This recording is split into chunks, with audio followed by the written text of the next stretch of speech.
Break के बाद एक बार फिर से स्वागत है आप सभी का डेनकाशी न्यूज में। आप देख रहे हैं डेनकाशी न्यूज चैनल, सच है तो बोलेगा।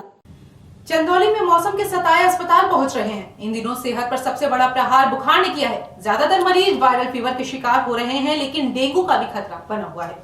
पंडित कमलापति त्रिपाठी संयुक्त जिला चिकित्सालय में रोजाना 800 से 900 मरीज ओपीडी में पहुंच रहे हैं। इनमें से अधिक मरीज बुखार से पीड़ित रहते हैं और डेंगू के मरीज भी हैं। मौसम में बदलाव होने के साथ साथ वायरल बुखार का प्रकोप बढ़ गया है। संक्रामक रोग भी पैर पसारने लगे हैं। डेंगू बुखार का प्रकोप लगातार तेज होता जा रहा है। जिला अस्पताल में मरीजों की भारी भीड़ इलाज कराने पहुंची। ओपीडी से लेकर पैथोलॉजी तक मरीजों की लंबी लाइन लगी रही। जिला अस्पताल के सभी वार्ड पहले ही फुल हो गए हैं। उर्मिला सिंह ने बताया, जबकि वायरल बुखार इन्फ्लुएंजा वायरस की वजह से फैलता है। दोनों ही वायरल बुखार है, लेकिन डेंगू बेहद खतरनाक होता है। डेंगू की वजह से लोगों की मौत भी हो सकती है, जबकि वायरल बुखार कुछ दिनों में दवा लेने से ठीक हो जाता है। देश के कई राज्यों में इस वक्त डेंगू और वायरल फीवर का प्रकोप देखने को मिल रहा है। बड़ी संख्या में लोग इनकी चपेट में आ रहे हैं।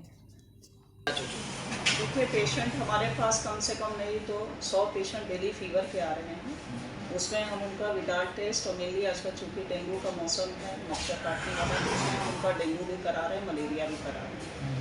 डेंगू में पिछले अभी हम शनिवार को बता रहे हैं आपको जो टेस्ट हुआ है उसमें है 59 पेशेंट हमारे पास थे जिनका हमने एलाइजा कराया है। एलाइजा उन्हीं का कराते हैं जिसका किट से पॉजिटिव आता है NS1 वायरस, और उसके बाद जो है या डाउटफुल होते हैं उनका कराया। 59 में से हमारे पास 10 पॉजिटिव आए हैं डेंगू के पेशेंट, 49 पेशेंट नेगेटिव आए हैं लेकिन सिम्टोमेटिक थे, तो उनका भी उसी ग्राउंड पे हम ट्रीटमेंट करा रहे हैं। फीवर है, प्लेटलेट काउंट है, CBC रिपीट हो रही है, हर तीसरे दिन रिपीट हो जा रही है, ताकि उससे पता चल जाए प्रोग्नोसिस क्या है, कितना उनके में सुधार है। और बाकी रिपीट भी कराया गया है, तो रिपीट में कोई फिर पॉजिटिव नहीं आया है। इसका मतलब संक्रमण इनका कम हो गया है और पेशेंट है। बाकी जहाँ तक वार्ड सब की बात है, सारे वार्ड में जालियाँ नई लगा दी गई हैं स्टील की, ताकि बाहर से मच्छर ना आए। चूँकि कंस्ट्रक्शन हो रहा है, यहाँ पे निर्माणाधीन है, उसकी वजह से थोड़ी ज़रूर है प्रॉब्लम आ रही है नालियों की, लेकिन हम लोगों ने अपनी तरफ से पूरे वार्ड में जाली लगा दिया है। और डेंगू वार्ड में 7 बेड का डेंगू है, 10 बेड का हमारा फीवर वार्ड है। डेंगू वार्ड में हमने मच्छरदानी सबको दिया हुआ है। उसके बाद भी अगर कोई ज़्यादा परेशानी हो रही तो जनरल वार्ड में भी मच्छरदानी लगा के बेड बढ़ाती है। भारत नित नई विकास की ओर अग्रसर हो रहा है। ऐसे में प्रधानमंत्री के संसदीय क्षेत्र वाराणसी का कायाकल्प हर पल नया होता नजर आ रहा है।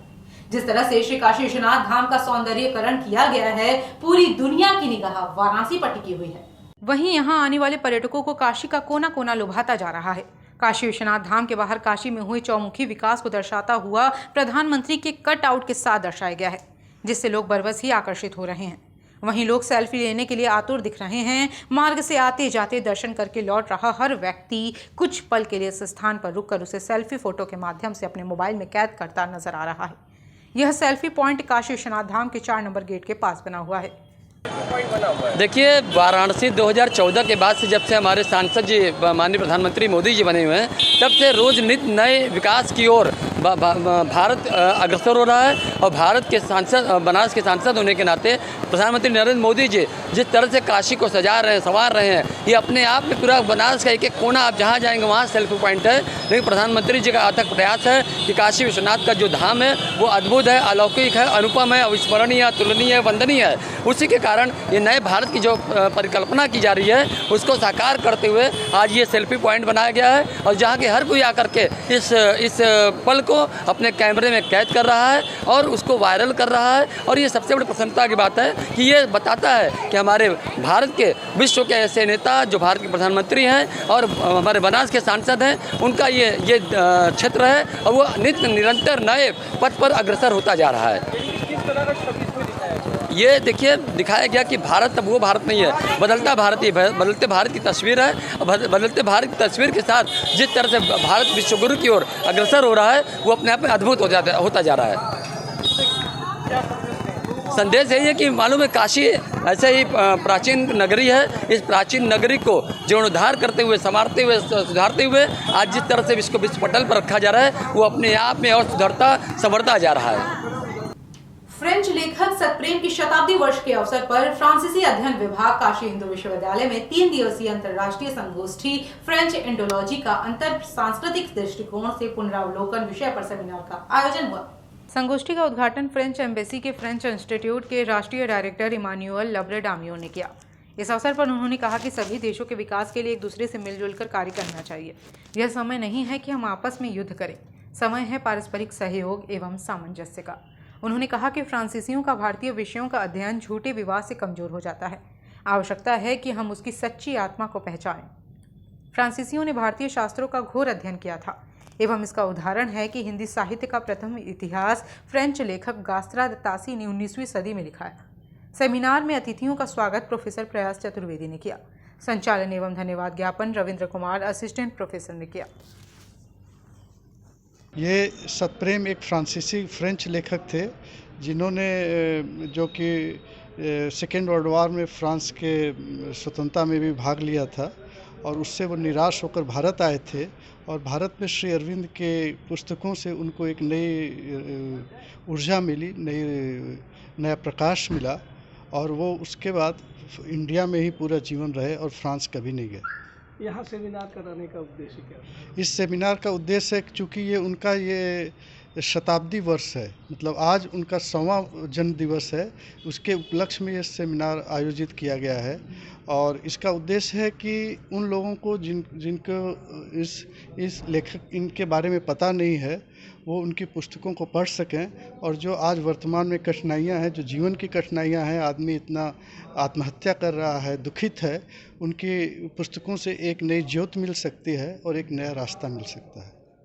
वाराणसी कमिश्नरेट पुलिस को बड़ी कामयाबी हाथ लगी है। पुलिस ने अंतर्राज्यीय 2 तस्करों को लाखों रुपए कीमती अवैध गांजा के साथ गिरफ्तार किया है।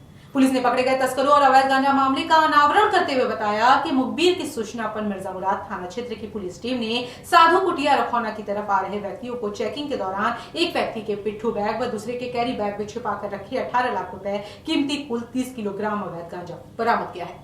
घटना का खुलासा करते हुए पुलिस उपायुक्त गोमती जोन प्रबल प्रताप सिंह ने बताया कि पकड़े गए तस्करों से नाम पता पूछा गया तो एक ने अपना नाम साहेब अली उर्फ भोला मियाँ पुत्र इदरीश मियाँ निवासी ग्राम बकरी टोला बलुआ पोस्ट मनियारा कोठी थाना कुचाय कोट जिला गोपालगंज बिहार उम्र करीब 38 वर्ष व दूसरे ने अपना नाम अनूप गिरी पुत्र कमलेश गिरी निवासी सादीपुर मठिया पोस्ट गोरिया कोठी थाना गोरिया कोठी जिला सिवान बिहार उम्र करीब 21 वर्ष बताया। आरोपियों ने बताया कि वह गैंग बनाकर बिहार से गांजा को लेकर बासनी जोधपुर राजस्थान में ले जाकर लाल बच्चन नाम के व्यक्ति को बेचते हैं। वहीं उनके साथ एक साथी वशीर मियाँ पुत्र भोला मियाँ ग्राम चतुर बगहा पोस्ट बाबू विशुनपुर थाना यादवपुर जिला गोपालगंज बिहार का रहने वाला था, जो आरोपियों से पीछे रह गया था और दोनों आरोपी उसी का इंतजार कर रहे थे। उसके आने के पश्चात तीनों बस से राजस्थान तस्करी का गांजा लेकर जाने वाले थे। वहीं अपने साथियों को पुलिस हिरासत में देख तीसरा आरोपी अंधेरा का फायदा उठाकर भागने में फरार हो गया, जिसकी तलाश की जा रही है। वनवासी गिरिवासी समाज को भारतीय संविधान में विशेष व्यवस्था करते हुए अनुसूचित जनजाति का दर्जा प्रदान किया गया। बता दें कि विपरीत परिस्थितियों में भी आदिकाल से परंपराओं के अनुसार जीवन जीने वाले आदिवासी समाज को संरक्षण और संवर्धन हेतु विशेष सुविधाएं प्रदान की गई हैं, किंतु इनके अनपढ़ भोलेपन तथा विकास से कोसों दूर होने का लाभ उठाकर धर्मांतरित मतांतरित लोगों द्वारा इनकी इस संवैधानिक व्यवस्था को हड़प कर कूट रचित तरीके से अभिलेखों में हेराफेरी कर इस समाज के साथ घोर आपराधिक कृत्य किया जा रहा है।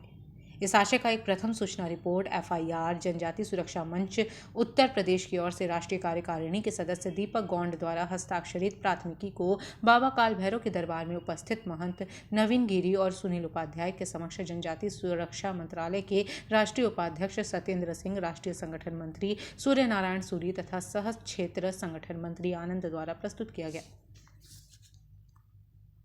अधिकार हक के लिए आंदोलन कर रहा है। कल हम विश्वनाथ मंदिर में भगवान विश्वनाथ जी को एक ज्ञापन समर्पित किया। आज अपना काशी में रहने वाला कोतवाल जो है अपना काला भैरव को आज हमारा ज्ञापन समर्पित किया है। जनजाति समाज का अधिकार और हक जो है इसके लिए केंद्र सरकार के लिए हम निवेदन कर रहा है। जो 341 आर्टिकल जो है उसका अनुसार 342 में भी संशोधन होना चाहिए। जो धर्मांतरित हुआ आदिवासी को आरक्षण सूची से, जनजाति सूची से डिलिस्ट करना है। डिलिस्ट का माध्यम से धर्मांतरण रोकना है और साथ साथ में जनजातियों का अधिकार को प्राप्त करने के लिए रास्ता सुझाव करना है। इसलिए हमारा देश भर का आंदोलन जो था, सड़क से संसद तक, ऐसा ही सरपंच से संसद तक जो रैली हो रहा है देश भर में, अभी देश भर में 12 रैलीज हो गया है, अभी 15 रैलीज होने वाला है।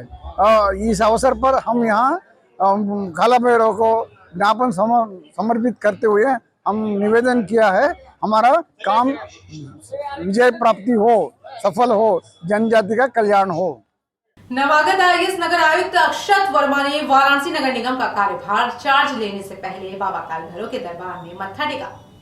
आईएएस अक्षत वर्मा की प्रारंभिक शिक्षा अयोध्या जनपद के ही आर्मी स्कूल से पूरी हुई थी। 2017 बैच के आईएएस अक्षत वर्मा जनपद अयोध्या में 6 सितंबर 1990 को पैदा हुए। पिता अयोध्या जिला चिकित्सालय में डॉक्टर हैं। प्रारंभिक शिक्षा आर्मी स्कूल से पूरी हुई। उसके बाद अक्षत वर्मा ने आईआईटी रुड़की से 2012 में बीटेक करने के बाद आईएएस की तैयारी शुरू कर दी थी। राम की नगरी से निकले आईएएस अधिकारी अक्षत वर्मा आईएएस बनने से पहले ही जीवन में कई उपलब्धियां हासिल कर लिए थे। उनकी पहली पोस्टिंग शाहजहांपुर में बतौर असिस्टेंट मजिस्ट्रेट हुई थी। इसके बाद साल 2019 में उन्हें उन्नाव में जॉइंट मजिस्ट्रेट के तौर पर नियुक्त किया गया। साल 2021 में उन्हें सीतापुर में मुख्य विकास अधिकारी बनाया गया। अब उनका तबादला वाराणसी में नगर आयुक्त के रूप में किया गया है। क्योंकि जैसा आदेश हुआ तो उसके अनुसार आज मैंने पदभार ग्रहण नहीं किया। उससे पहले मैंने बाबा काल भैरव और बाबा विश्वनाथ के दर्शन करने का बनाया था, तो अभी एक दर्शन हो गए। बहुत अच्छा है यहाँ पे और जो है सुखद अनुभूति हो रही है और जैसा भी शासन की प्राथमिकता उसी हिसाब से कार्य किस तरह से कार्य रखा जाता है। अब मैं ज्वाइन करूँगा, उसके बाद इस पर जो है कुछ कहना उचित होगा। वक्त एक छोटी सी ब्रेक का, तब तक बने रहिए डैनकाशी न्यूज के साथ। आप देख रहे हैं डैनकाशी न्यूज चैनल, सच है तो बोलेगा।